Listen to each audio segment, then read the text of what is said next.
Welcome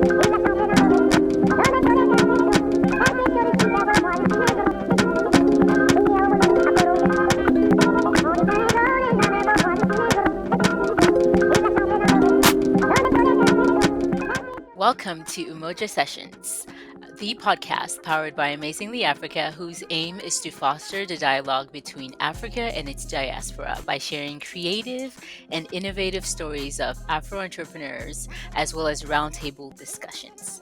Today, we will be traveling to the United States and London and speaking to one of our diaspora members. Her name is Lydia Nylander, and she is one of the risk advisors as USAID's government to government risk management team in the Office of Chief Financial Officer. And she provides technical advice as well as policy guidances on projects with national, subnational, and sector level impact related to sustainability, country ownership, and monitoring critical risks at the agency level.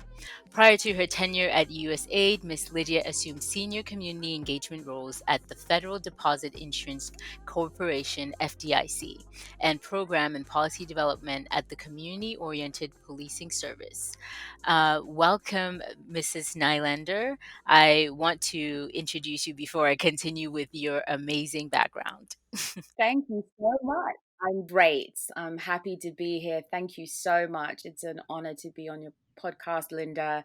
Glad to have you. I hope I am not butchering your name. It's Nylander or Nylander? Am I saying it correctly? It's Nylander. It's Nylander. I love your name. Where is it from? That's a really interesting story because Nylander and the conventional spelling of my name is actually Swedish. And I was told it means like a landholder or a sort of a barn farmer or something. The story that I have from my family is that I am proudly Sierra Leonean by lineage and by family on both sides. And my parents have told me that there was a contingent of German travelers that came to Sierra Leone and married into the family. And so it actually wasn't NY, it was NEI. But because of issues around German names at the time, that they changed it. Now, it sounds a very far-fetched tale to me, but it's the story that my family has passed down. And so, yeah, if anybody knows any different, let me know. But there are Nylands across West Africa, always getting LinkedIn messages from Ghana, from Nigeria, from Liberia. So the Nylander clan is very strong, and I'm proud to be one of them. That's amazing. Well, we'll continue with your background. Mrs. Nylander is the former director of partnership and research development at the National Association of Consumer Advocates. That's the nation's leading consumer advocacy organization. And in this capacity, she oversaw the Institute for Foreclosure Legal Assistance, $15 million foreclosure defense project, which provided legal representation to families facing foreclosure due to abusive and subprime mortgages. That is amazing. When I read that, I couldn't believe it because we hear so much of the stories of people who go through foreclosures and the hardships that they go through. And you were one of the key persons helping those people. Tell us a little bit about that. Absolutely. So, for the audience who may not live in the United States or remember that time, um, around 2007, 2008, there was an economic meltdown and people lost their homes en masse. Essentially, mortgage companies, mortgage insurance companies, big banks, financial institutions, many of them failed. Some were bailed out by the US government because they were deemed too big to fail. And essentially, people who had been put into very shoddy and negligent financial mechanisms to buy homes found themselves in situations where they owed more money than the actual house was worth, which the term is called underwater for those. Just a sidebar about that. And there was something called the AAA or AA mortgage loan standards. Is that something that was related to it directly? Well, there are different qualities of financial products that go out to sale for secondary markets. So, for example, you buy your home, and depending on your credit, depending on your borrowing history, your specific mortgage gets packaged up with other mortgages and then are sold en masse to a secondary financial market. And those mortgages in en masse are rated. And so what happened is that if you mix really good mortgages with really bad mortgages, or you are not as discerning about your quality, you'll start to see this differentiation in the market. And that's essentially what happened. There were, mortgages that were given out where people weren't asked for any proof of financial wherewithal, no jobs, no collateral. And obviously, without those sort of firmer checks in place, people may potentially be more likely to default. And the disparity here is that the financial markets didn't necessarily see a problem until demographics of people who don't typically default on loans started doing that. And when I say that, I'm typically people of socioeconomic backgrounds, minorities, first generation immigrants are more likely to be in a financially cash strapped situation that can often lead to default and foreclosure. But what was happening is, given the meltdown and given the ripple effects on the economy and employment, people who were considered sort of sure bets, in parentheses, were the people that started defaulting. So you saw this cascade of people in really dire situations. On top of that, you saw mortgage companies really engaging in very legally treacherous behavior, specifically to low and vulnerable populations. So what do I mean by that? I mean the types of people who, call elderly seniors, or, send multiple letters to their home, basically saying that they'll buy their house with cash, or that they can get equity loans for medical bills. And these sort of schemes really belie putting people in loans that they either cannot afford, that balloon after a certain period, many things like that, which were really about defrauding people that often had worked their whole entire lives for their homes. And so being part of a legal defense unit that really stuck up for people who found themselves in that situation, and making sure that their legal options were clear, and where a crime had been committed, that they were able to find redress in the courts, was very important. And I actually take the responsibility of having that really seriously. It was a great honor to be part of a legal effort to redress a wrong that really was exacerbated by a meltdown, but the brunt was felt by the nation's most vulnerable. Wow. I thank you and everybody who ever experienced this and who was inadvertently put in these situations where the scheme was put on them and they couldn't afford to bail themselves out. I'm sure they are listening and thanking you for your work because, like you said, the people who were bailed out were the big banks and not the locals, the ones who couldn't actually afford to do anything if their house was really on foreclosure. I'm sure it was a roller coaster. How long were you working on the project, on the defense project, and can you tell us a little bit more about that?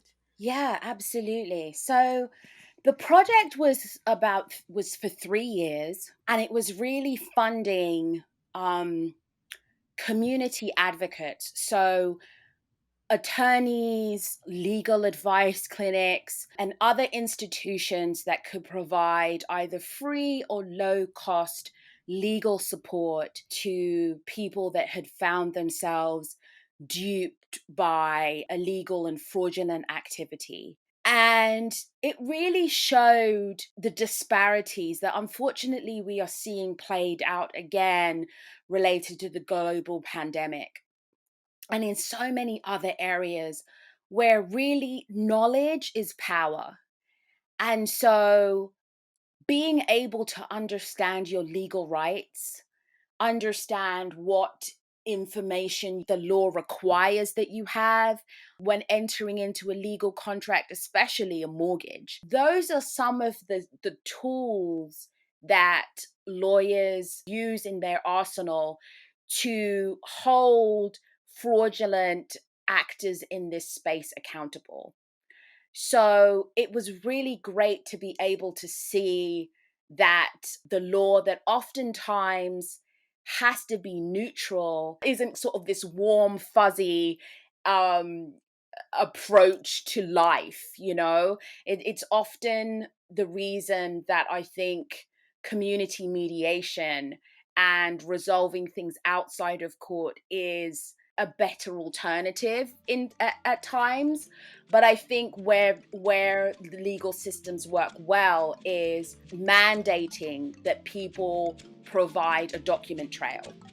And that became a very useful, effective way of holding many of these fraudulent actors accountable, because the sheer volume of the deception meant that they weren't keeping proper records, and often meant that they weren't able to prove the effective and legal transfer of legal contracts or mortgages. And so those were the areas where we were able to get relief for many of the people who were in foreclosure and were at risk of losing their homes.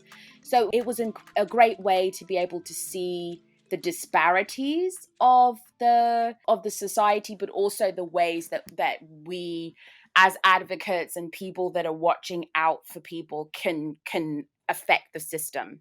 I mean, I think you are not only a and great at what you do, but you're also, it sounds like you're a community leader. Like you are somebody who enables these communities, who enables people who are down and out to really come get back up on their feet and be able to move forward with their lives and achieve their goals.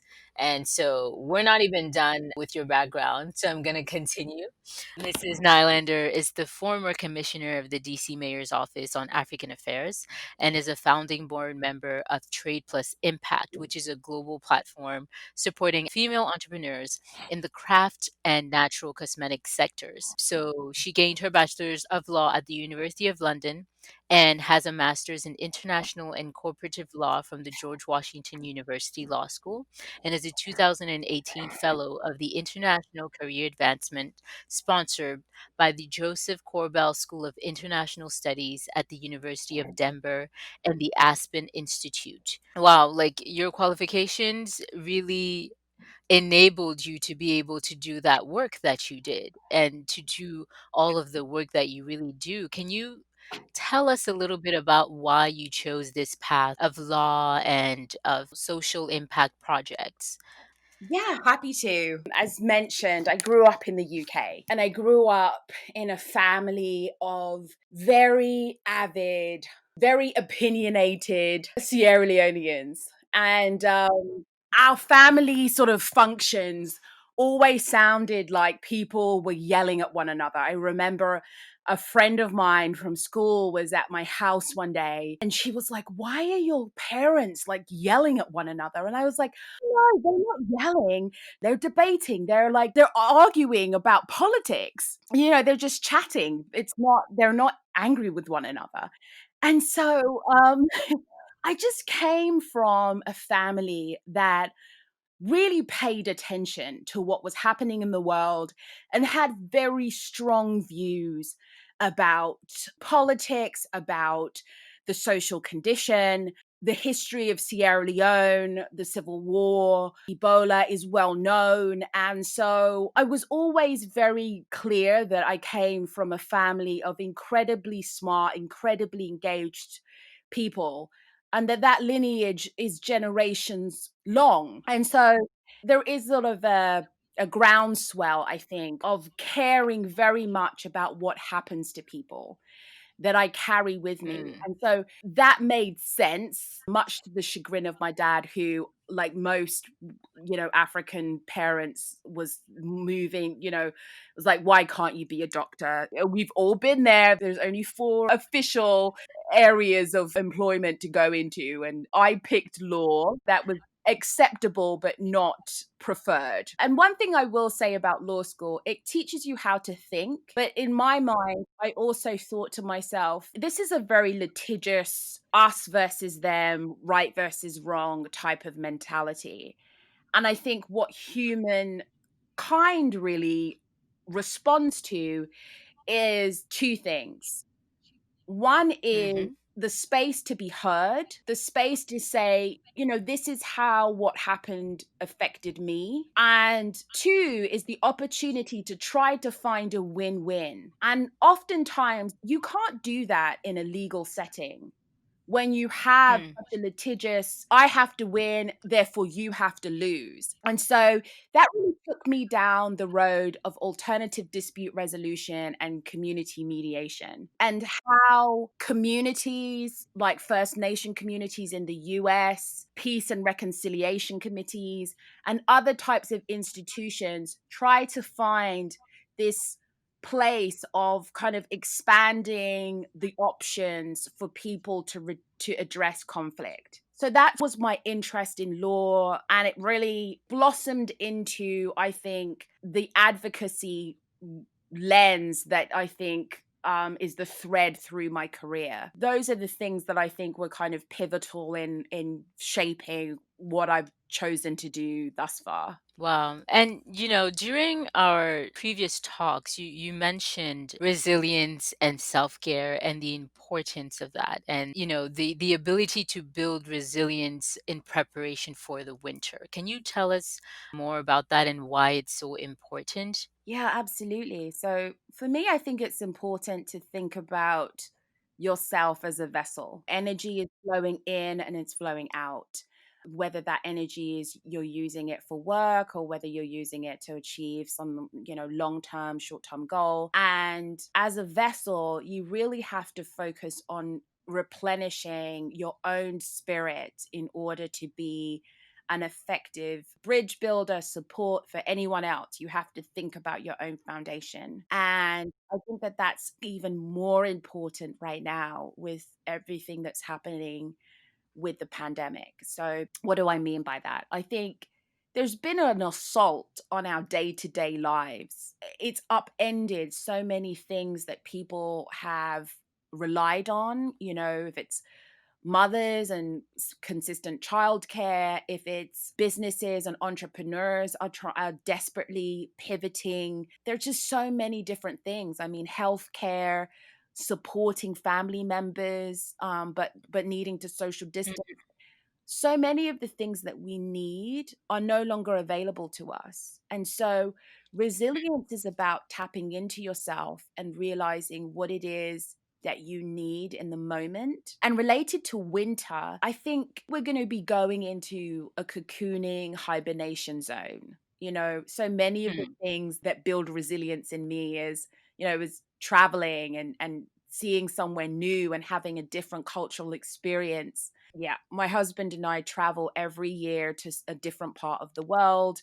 We were supposed to be going to Laos and Vietnam this year, and obviously due to the pandemic, that wasn't possible. But I think this winter is going to be about cocooning and about really making the plans for 2021 and going into it with the resolve and the hope that we will see a change in our current global circumstances. That requires some introspection. So, for some people, self care is reading a book and being still. For other people, it's, engaging in something new and learning a new language. For me, it's all of those Hmm. things. And then also checking on others and being vulnerable enough to say when you're not doing okay. I think you're right. For me, it's the same thing. Self-care for me means really time alone. Sometimes it may seem as if you're retreating from your friends and whatnot, but sometimes you need time to think and reflect. And then once you do that, you're able to recharge and be back out and about. And I wanted to bring that back to your journey. How do you build your foundation? Because your work has a lot of people dependent on you. So that means that people look up to you and people expect things from you. So how do you replenish yourself and how do you build resilience to be able to do that every day? It's a good question. And I wish I felt I had a competent answer for it. I think I have pieces of it. I'm still learning. That's my absolute honest answer. I'm still learning how to do this, but I do have pieces of it. The first is I am brutally honest with those around me about my ability to do what it is that's required. So, what do you mean by that? What I mean is, I ask a lot of questions about the expectations of things going in.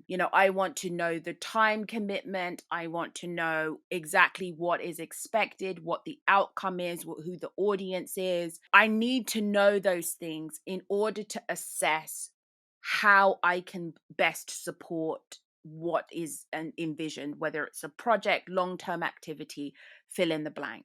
I found that to be so critical because, especially as somebody who has a full time job and then has a lot of other activities that I am involved in, we've all been part of initiatives or projects where the goal isn't clearly defined. There's a lot of people that are, wanting to sort of move in a good direction, but the vision and all of the building blocks aren't there, and you find yourself sort of spinning your wheels. And as somebody who has to be very conscious of time, I have to be very clear about how I can contribute to things that are not well established in that way. So that's the first thing I would say. The second thing is that I have a support network, great, stellar people that I'm not afraid to say, you know what, that's actually not my best expertise, but I know somebody who really is great at that. And that's what I think is key, is really there's a benefit that you can have to providing opportunities to somebody else and taking that pressure off yourself. That's also a really important thing to be thinking about. We were talking about replenishing your spirit before helping others, having your own foundation set. And you were saying that, you have your own support system around you that really helps you go about your day to day. And that was your second point. Yes.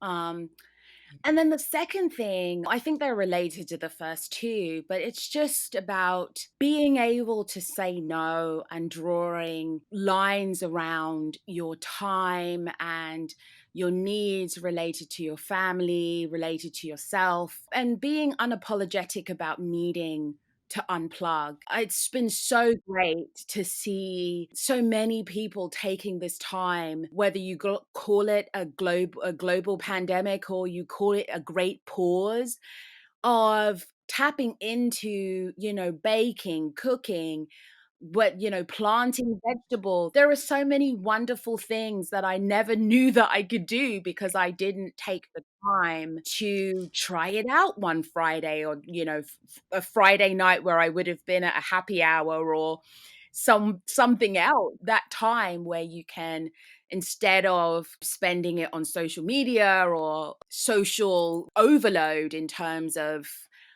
internet overload, you can unplug and do things that just tap into other skills. And I've really enjoyed when I've done that. So those are just some three little tidbits there, but it's evolving. It's evolving for me all the time. I definitely agree with everything that you said, and I am taking notes as well because honestly, you're right. This is the time to really look inwards and see your other capacities, explore the different things that you never had the time to ever do, but you're always interested in. And I think this is a good time to do that. instead of focusing on everything that's happening outside. When you were talking about the three different things that helped you, you mentioned your other activities. And speaking of that, you have a podcast called WTF, Where is the Funding? And you're also part of Trade Plus Impact. Why did you choose to do this work? What is your raison d'être? So, thank you very much for the plug. My podcast, yeah, was the funding, is definitely a labor of love with my co-host Michelle McKenzie, and it really showcases the challenges and the opportunities and real life realities of women of color who are entrepreneurs and their goal and quest and journey to find finance and funding in the current economic space. And it's been a fantastic opportunity to showcase such amazing talent, but also understand some of the realities behind some of the statistics that you hear. So, one of them that I find the most disturbing is only 0.02% of venture capitalist funding goes to Black entrepreneurs. So, you're looking at a really low statistic. And yet, you could focus on that and you could ask yourself all the questions that we would ask anyone with such low statistics about that. Or you could focus on the people who are making it happen despite that, despite these statistics. And so that's really where we choose to focus our attention. And then my work with Trade Plus Impact is sort of in the same vein, where I think that there's just this powerful intersection between artisanal expertise and its relationship between country and community resilience, local resilience, and economic resilience and support for communities, particularly in Mm-hmm. the female space. So, Mm. I grew up, like many West African children, having a very strong and intimate relationship with shea butter, with baobab oil, with neem, with moringa, with black soap, with all of the tried and tested potions and tonics that our mothers and grandmothers and great grandmothers had used. And as a young child, I didn't understand why I couldn't just use Johnson and Johnson's like the rest of the children. I had this automatic rejection of African brilliance because it wasn't packaged in the way that I was used to.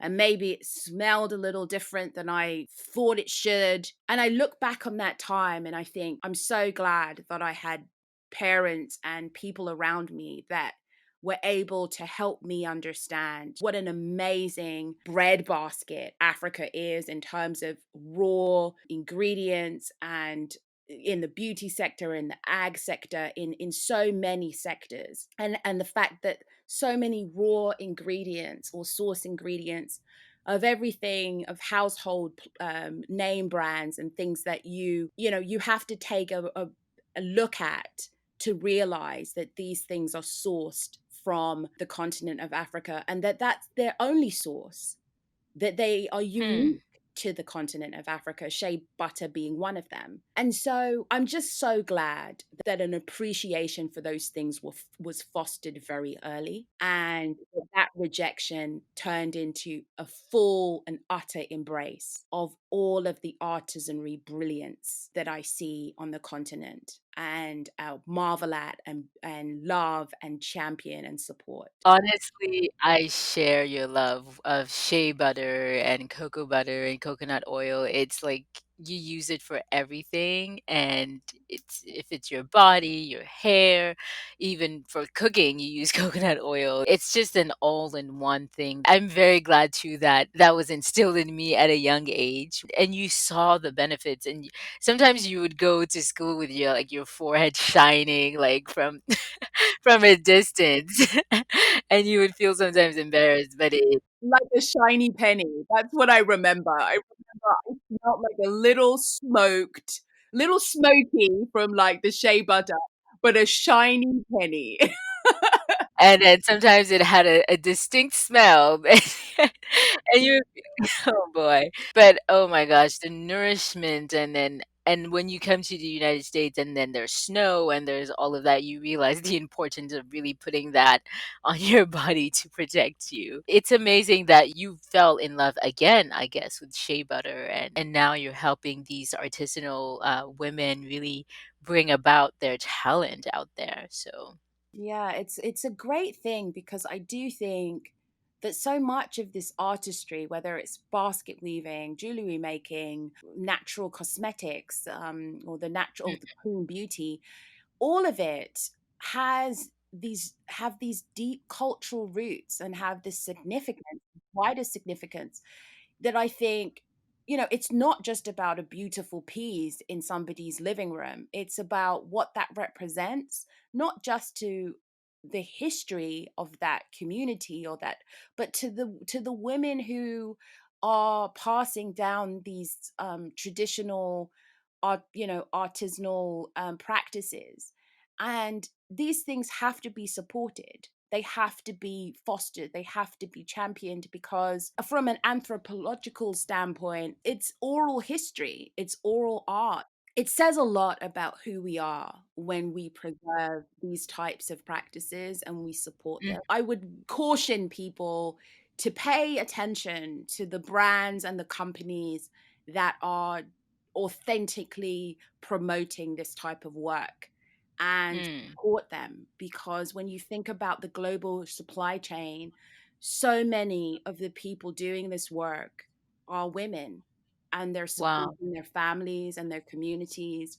And just like diasporans sending money home, they Hmm. are the linchpin, they are the support and foundation for so much. And I'm sure a lot of these women, it's like you said, it's passed down generationally. It's almost like a guild, a practice that has been refined over the years, over the hundreds of years, for example. And just these little weaved baskets, for example, they could have been 100 years ago. It could have been a shop next to an iron shop that was making spears, so it's history passed down to the 21st century through art, through these artifacts, through these oral traditions that we're able to see and read and, if possible, understand when we get the chance to. So you're right, they need to be supported because they are the bearers of history, they are the guardians of our culture and our society. I wanted to mention one more thing. So obviously you're doing all this amazing work with your podcast, and your career has been, really rich and amazing. And so there's this growing movement of young African women emerging, wanting to change things back homes, but they're finding difficulty with funding and even having a general financial knowledge to be able to start a business and be an entrepreneur and do what it is that they're passionate about. So, can you demystify the process of finding funding for these young entrepreneurs, for these young women? And, are there any resources that you could point them to, or anything that that they could use right now to be able to accomplish what it is that they're trying to do? So, first of all, I just commend anyone who has the spirit and the tenacity to think bigger than themselves, and is reimagining what a world, what a country, what a community could look like. I would definitely say that that tenacity and that vision is needed, especially as we look at the global situation currently and what the ripple effects may be. So, I mean, there's never, I think to myself, there's just never a better time to be thinking about this type of work and what you can contribute to the effort. I would say that what I've seen work most effectively is a real broad based coalitions. And sometimes working in partnership can be really difficult and challenging because everybody has their different agendas, and it can be difficult to come to consensus. But I think when you think about global challenges, like entrepreneurship, like education, like health, and how interrelated all those risks are, the opportunity or the impact that you can have aggregating all your specific skill sets, I just think is worth investigating and worth pushing forward to see if what's possible. So what do I mean by that? I'm really heartened and incredibly proud of opportunities or initiatives like the Women's Investment Club that was initiated in Senegal by the Mm-hmm. amazing Magi Sok there. If you don't know about it, please check it out. But it's a consortium of women investors who are investing in businesses with female entrepreneurs. And the fact that these women who have the means and are obviously smart enough and savvy enough to know that investment in women is an investment in a country's resilience have managed to find a way to support businesses not just in Senegal, but WIC has now gone to Togo. And, I think these are the types of efforts that women have to foster. I've often heard it been said by male colleagues of mine or male mentors of mine that if women could work together more effectively, that they would be scared. They would be more scared. And I'm like, I, I'm curious about what they would be scared of. Like, they would be scared of the impact hmm, and the seismic shift in society that would happen if that were the case. And I think there are so many green shoots, but I think women working collectively together is how I see systemic change happening. And mm-hmm. so it doesn't have to be small, but I think that sometimes we're talking about overwhelming challenges. When we think about the informal economy, for example, and the impact that COVID-19 has had, who could that negatively impact? It could impact women. Mm, You know, but if women work together and try to come and pivot and try to figure out how to pivot in this new reality, that's a different story than everybody kind of working in their own silos. So that's a long-winded way of me saying that I think the resilience that we talked about earlier, the passion and tenacity that you have to have for this work, and how to advocate for the less fortunate, all of that happens in partnership and collaboration. wow, you really hit the nail in the head. And you mentioned how the pandemic would really affect women, and you're right, because in May about 2.1 million Americans filed for unemployment insurance in 1 week.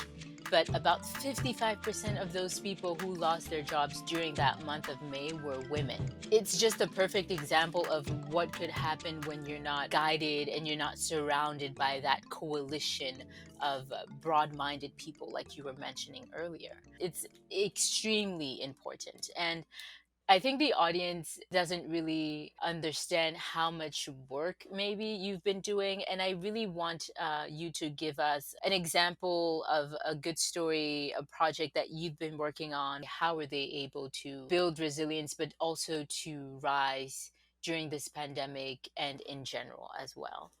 Sure, sure. So thank you very much. The example that comes to mind is actually a example that happened before the pandemic, but it's actually the first person that I knew we had to interview as part of Of the your podcast podcast. WTF. Where's the funding? And her name is Funlayo, and she was really the impetus for starting it. Funlayo Alabi is my amazing friend, colleague, big sister slash auntie. I've traveled the world with this amazing lady, and she's the founder and CEO of a fantastic beauty and hair brand called Shea Radiance. And she's you can get her products in Whole Foods, Target. She's available at health and beauty stores and organic food stores.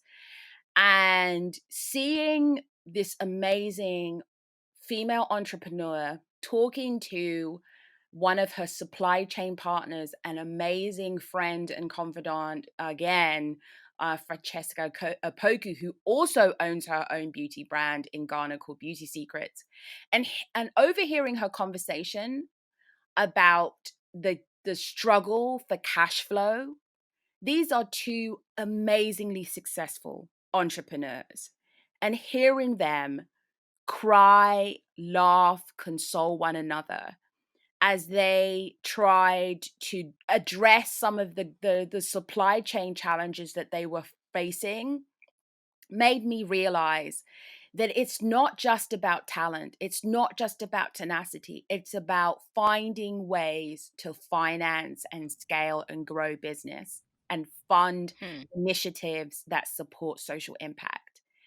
And so my work with Funlayo was really about figuring out there's this boom in clean beauty. We've got K beauty, we've got this all of this Korean stuff, we've got makeup brands now that are talking about, clean ingredients, and knowing where the sourcing of materials comes from. You've had brands like the Body Shop who have, uh touted this as the core theme of their efforts. And what you haven't necessarily seen is the people who pick and source and develop these products actually be the key beneficiaries for these boom from the boom in these products making their way onto the global stage.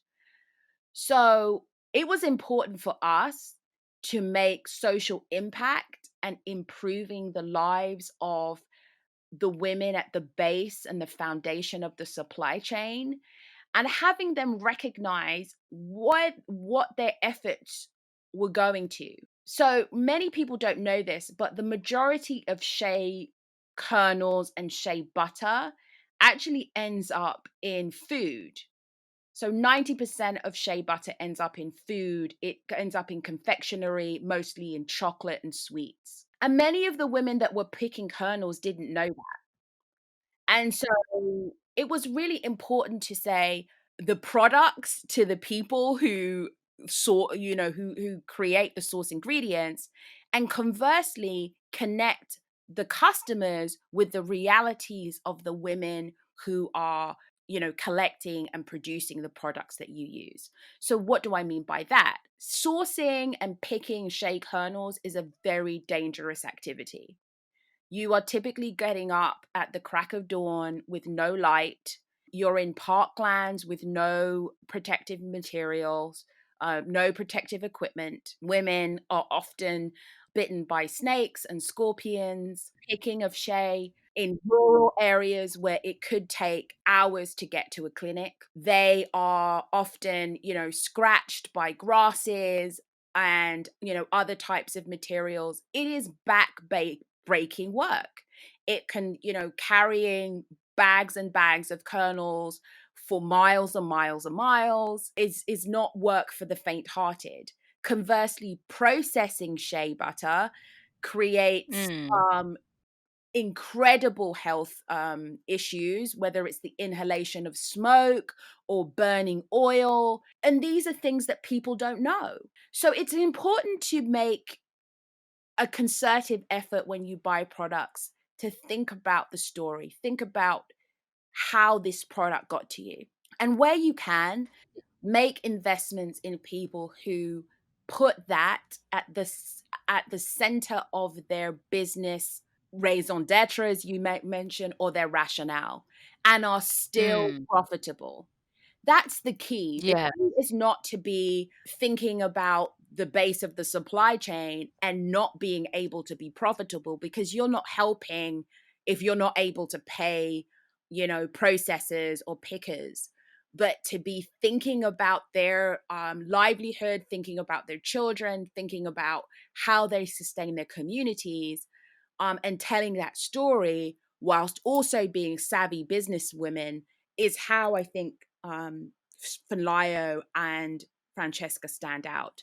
And so helping them tell that story through social impact through the 1000 Women campaign and through other initiatives that they've taken on, was just indeed a pleasure, a joy. I love this work. I do it because those stories need to be told, and the amazing tenacity and energy and vibrance that I see in the women that work in this industry is a driver. It's a catalyst for what I do. They were kind enough to allow me to work for a day in one of the processing plants. They all laughed because they were like, this one's not up to manual labor. She's not. But it was, they were kind enough to show me what they did every day. It is, I cannot tell you how they made such a hard job look so easy with a smile on their face. And all they wanted to do, they didn't want charity. They just wanted help to stay safe, and they wanted to work. And so the story Mm. was byproducts that allow us to work. And so, for people out there making decisions around clean beauty, look out for products that are supporting that supply chain and the base of the women who are fundamental to it. Yeah, and I think that not just for beauty, but even in general, I think we've reached an era where we need to be aware of what we put on our bodies, in our bodies, and what we surround ourselves with, and where it comes from, in terms of, being healthy and sitting well with yourself, knowing that you are doing something that's also contributing to the well being of somebody halfway across the world who definitely needs them for their own sustainability, for the sustainability of their family. Like you say, we don't really see the people who are sourcing the product that is in front of you and that is really nicely bottled and that you're about to use. But it's good to know that you're choosing a brand that is doing something good for the environment. I think that's what I'm learning from what you're telling me. Yeah, absolutely. Really, really important. I think if there's one thing that you can do to build the resilience we were talking about earlier, but also the resilience of women around the world, is to do good and feel good. It can be a win-win. You just need to do some research on the companies that are really doing it and authentically giving back and supporting that supply chain. So it can be done. That's amazing. Truly amazing. And I thank you for sharing that story of Shea Radiance. And it's good for our listeners to hear, positive stories, positive outcomes. And, now they'll be able to go and research Shea Radiance and maybe be able to research Felayo and her business partner, Francesca Opoku, and see, what was their trajectory, what was their journey, how can they do the same thing as well? Absolutely. I mean, another story that comes to mind is a friend, dear friend, and somebody that I worked with on the African diaspora in the past, called Margaret Camara, and she is the founder of District Chop Bar, which is based in DC, and she created a mobile West African fusion concept food delivery service in the midst of pandemic. She cooks out of a commercial kitchen, and she's been able to create this beautiful experience for people who can maybe are working full time and want to have a lunchtime West African, experience, or feed their kids. And it's wonderful. And she's been able to pivot at a time where restaurants and dining establishments are really feeling the brunt of the pandemic, and seeing her really savvily and swiftly make strategic pivots so that she can be effective and thrive, and looking for opportunities, whether it's, through COVID resilience relief or other types of grants. And her having a very specific idea about not wanting to go into loans, wanting to keep everything sort of sizable and scalable, and looking at what's available in her local community. I mean, these are all real great gems that the WTF guests give to audiences. And they're tried and tested because they're telling their own firsthand experiences. So that's another beautiful experience, that I think you get to hear how people are experiencing things that you're experiencing in the moment. We're all experiencing COVID right now in the moment. And so hearing how other people are facing the challenges is again important, I think. Yeah, and thank you so much for sharing those stories, because it's really important for people to understand that there will be challenges and that these experiences can be hard, but that they could also be a guide and a way for them to forge their path in that business. So, this question that's coming, you should probably have expected it. So, where is the funding for these young women, for these young entrepreneurs? Is it in an accelerator program? Can you tell us about these resources? How can they access these resources? Absolutely. So, again, another shameless plug, that the source of many of the, accelerator programs, investor networks, we share all of that information, all that good stuff on the podcast. And you hear it from the guests firsthand. They tell you about their experiences, what worked for them, what didn't work for them, what they've researched. So definitely like, rate, subscribe, and that information is there at your fingertips. So that's your first port of call. In terms of funding, I think or finance, one of the things that I would say is, first of all, having an understanding about different types of financial models, financial products, and mechanisms is really important. So for me, tapping into your local business economic growth council, whether that's through your state or your municipality or your county, get as much of that information as possible. So if you're thinking about starting a business, let the mentors, the program that I'm thinking of is called SCORE, but there are so many others that really will walk you through the business plan process, the budgeting process, the market research, the licensing, all of that stuff. And a lot of the resources walk you through a very linear process. So you're not sort of having to reinvent the wheel. So that's the first thing. Leverage what is already out there. Don't try to reinvent the wheel. Don't pay for things you don't have to pay for. Tap into those types of resources first. And then the second thing I would say is, start to do the networking required to understand what would be the best avenue for you. I think accelerator programs are great, but I think they work when people have a clear understanding of how they are going to use the information and the skills and abilities and the resources that are provided. Accelerator programs, I don't think, work as well when people are kind of in that blue sky imagining space. They can if they are designed for that. But again, I think it's important to sort of have a good sense of where you are and then go from there. So for me, I think business networks are very important. So I would say, your chambers of commerce, your local business kind of enterprise networks as well. And then online, I mean, there are just so many resources, WhatsApp groups, Instagram pages to follow. I particularly love fellow podcaster Inside Hustle Pro. I think that's a fantastic resource. There are so many great podcasts, particularly for women of color now, and Instagram Hmm. pages that are just, they put all the information out there, particularly around the pandemic and some of the resources that became available in the creative arts. I literally just went on Instagram, typed in Black women entrepreneurs, looked around at the types of content that worked for me, followed those pages, and the information comes to you. I think you have to just be savvy about your specific, where you want to go, what your specific interest is, and do some research, then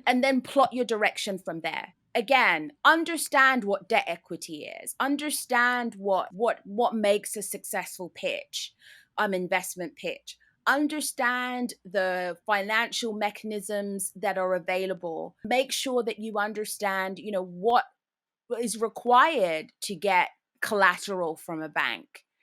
Those things are out there, and they're out there in an array of different mechanisms. Some people, they respond better to sort of like the first-hand account that somebody did something, and then they, it will trigger or pique their interest to move into some other, you know, place in research. So I think tap in and obtain information in ways that resonate with you, and then go from there. But I would definitely say, social media, of course, is a great, is the place to go for so many funding resources.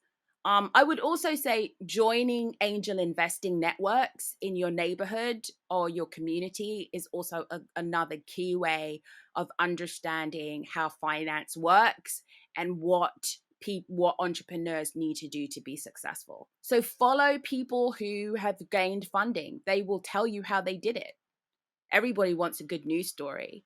And just don't reinvent the wheel. Get as much of leveraged content as you can. Wow, wow, wow, wow. Thank you so much for that. Let me recap what you said. So, you said leverage what is already out there. Like you said, do not reinvent a wheel and find people who have already done that. To network, especially in terms of the business networks, and go to your local chamber of commerce, angel investing networks, programs, and leverage the use of social media. I had never thought about that, using social media like Instagram and typing Black women entrepreneurs. That never came to my mind, so thank you for that.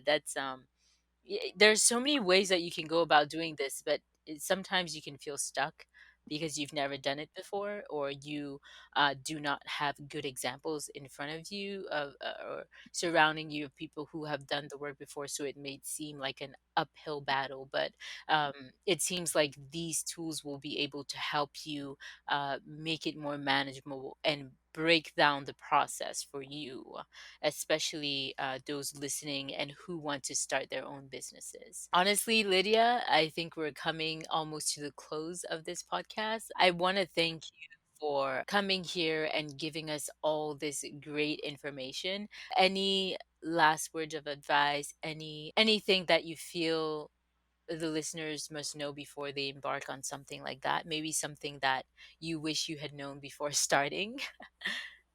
Yeah, I that's it's such a good question. It's, you think back and you wonder what you would tell yourself as you sort of started your journey. And I think the thing that resonates with me is just, don't be afraid to have an opinion. Don't be afraid to step out there and make make ripples. You have great ideas, and this goes for your audience, it goes for you, Linda. People have fantastic ideas, but the moment that you just keep them in your head, they're lost forever. And one statistic that I heard that really does resonate with me is just that, apparently, if there are 10 criterias for a job announcement, and men think that they have three or more, that they'll go ahead and apply. And women, if they have seven or less, they won't apply. So it's just that gap between that mindset that says like, oh, I can't wing it, I don't have enough experience, whereas you have people who are just like, well, three's not bad, let me go for it and let's see what happens.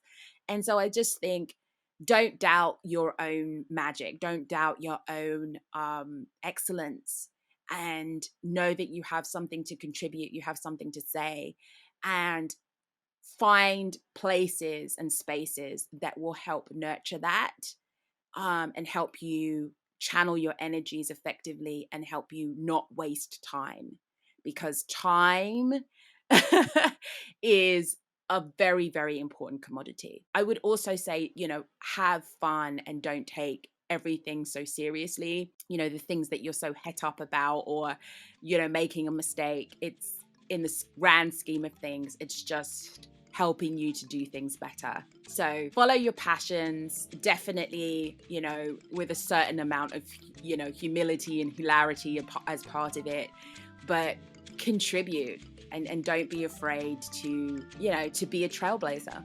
Wow, wow, wow. Thank you so much, Lydia. You have been a wealth of knowledge from the beginning to end, and you are definitely somebody to look up to, somebody to listen to, because you've done the work, you've been there, and you know the results that come from putting in the work and from doing everything you can with everything that you have around you. So I thank you for coming on Umoja Sessions podcast. I thank you for enlightening us and demystifying this process of funding, especially for Black women and young entrepreneurs who may be in communities where these resources are not readily available. And one thing I would say that I learned from you is definitely for people who want to start out there is to find a mentor, find people who have already done the work, see the work that they've done, and find ways that you can improve in that and undertake that which you find dear to yourself. So, to end this podcast, I would like to end with the same proverb that I always end with, which is a Swahili proverb, Elimu ni msingi ya maisha, which means education is the foundation of knowledge. Thank you for listening to the podcast. My name is Linda Foinding. I'm an Afro optimist and a princess warrior.